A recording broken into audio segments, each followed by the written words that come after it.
Hello friends, welcome back to my channel. Today I am taking part in the Dearlydee Sketch Challenge YouTube hop where everyone is going to be using this sketch which we got from these Patreon pals subscription, and this is her monthly sketch and we're all using it to create a layout. I am working in my October not quite daily, so daily-ish album, which is a life crafted size album, and I wanted to adapt this sketch to fit into the life crafted size. So I started with two pieces of just white textured cardstock and I cut them to the size of the two page protectors, and then I chose my paper, which is this beautiful pink paper. I like the flip side of that to create that little bent corner, but I actually prefer this paper from scrapbook.com, so I'm going to create a bit of a fake little corner there, and while I do that, I'll have a little chat to you about what this photo is about. So this year, despite threats from my husband that I have to throw away all of my mugs if I buy any more mugs, I decided to buy myself a glass Halloween themed tumbler from a small business here in Perth, and it's a Hocus Pocus themed tumbler and it makes me very happy, and I wanted to document that, which is quite a simple story, in my album this month. So I decided to keep my photo fairly big because I really wanted it to have an impact because it's just the one photo.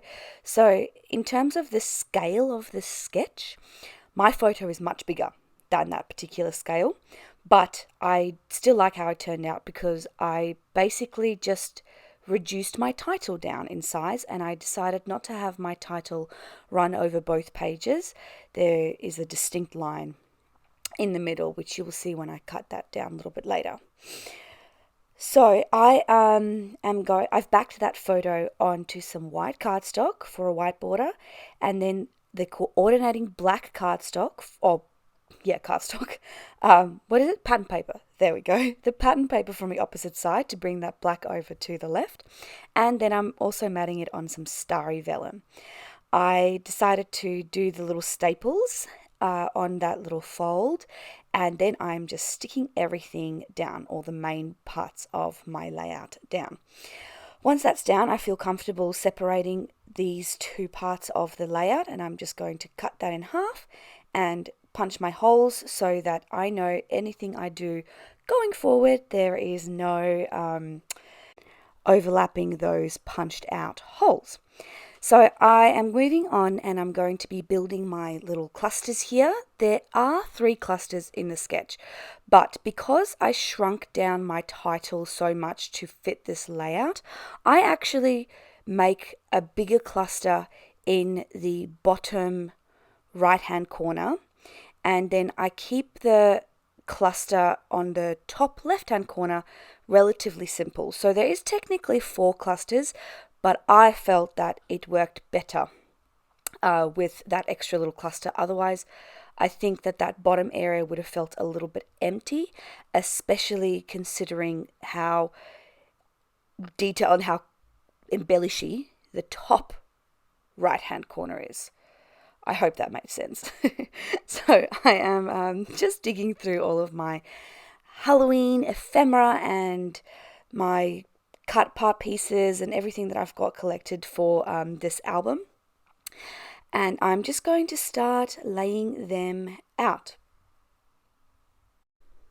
And this is sort of my process. I tend to do this a lot where I just dump all of my ephemera pieces onto my layout, and then I take away what I think doesn't work, and usually I'm left with what I like.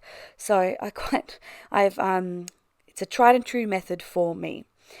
So I have gone ahead and I've chosen my pieces and I'm starting to stick them down, creating a little cluster there. But I did realize that sentiment, which is sweet moments or something, it doesn't fit underneath that little flap like it does in the sketch. So I'm just having the backing labels go behind that flap, but the sentiment goes over the top of it. I'm also adding some texture here using this pink ribbon, and those labels that you see and that I used on the other side as well, they were actually a freebie from Dearlydee as well, so I decided to bring them into this layout. I created that little cluster there on the bottom there, and I'm umming and ahhing about whether to add that chipboard piece, but I was having this pumpkin spice latte in my new glass tumbler, so I thought the pumpkin made a little bit of sense. Plus, it's a coffee, and those two pieces, they're actually from Tracy Reed, relate to their potions. So I thought that worked well with the coffee, as well as the idea that this is from Hocus Pocus, because, you know, witches. Before I do anything else, I decided to just add my date on that little label area there, and I'm doing some ghost stamping because, you know, Halloween, ghosts, get it? And then I'm moving on to my title. I'm using this stamp set, which is, I think, from Ali Edwards and Laura Alberts. It was their collaboration, and this stamp set, it's kind of a grungy looking stamp set, which I feel works well with Halloween and with any sort of spooky related stories. But then there's also the like runny righty part of the stamp set as well. And I'm going to use both parts. So what I'm doing is I'm stamping and then cutting out the word spooky, and then I'm sticking that down so that there's a slight white border, so that stands out more. And then I'm going to just directly onto my layout, which was a bit of a risk, but it looks good in the end anyway. I'm going to directly onto my layout stamp new and Tumblr. So it says New Spooky Tumblr, which is my title. It's very hard to tell from having the alpha, the flipped over, which of those letters are which. So you'll see I keep flipping it back to try to figure out which one is which, because they're very scripty, and I love that, but it's very tricky to tell which one you're supposed to be working with. So here you can see I've just flipped it over completely. It also gives a handy guide at how much you have to angle your stamp, because this is a scripty font, so you can't have them standing up too right, otherwise it'll look a bit funny. So it helps to copy the angle of the font to make it look really like it's handwritten almost. I needed a spot for journaling, and so I'm just taking some corrector tape, and I haven't done this in a long time, but the sketch actually inspired me to do this, where I'm just using my corrector tape and I'm drawing some lines where I'm going to eventually put my journaling. The sketch had a lot of little splatters and scattering and hearts and stars. Oh, no hearts, but dots and spots. And so I decided to just go a bit nuts, totally nuts, with putting down some gold glitter stars. There are a few colored stars in there as well. And then I'm also going in afterwards and I'm going to add some black Nuvo drops as well, just to really add to that very splattered effect. Once that's done, I'm going to add my journaling and a little dashed border, and then this layout will be done. I have got all of the lovely ladies in this hop listed down below in the description box, and you should definitely go and check out their layouts. They are all awesome.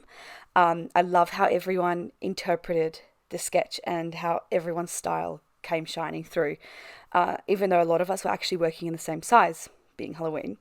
Thank you, Dee, for organising this. I really had a great time working with the sketch, and I will see everyone again very soon for some more October daily goodies. Bye!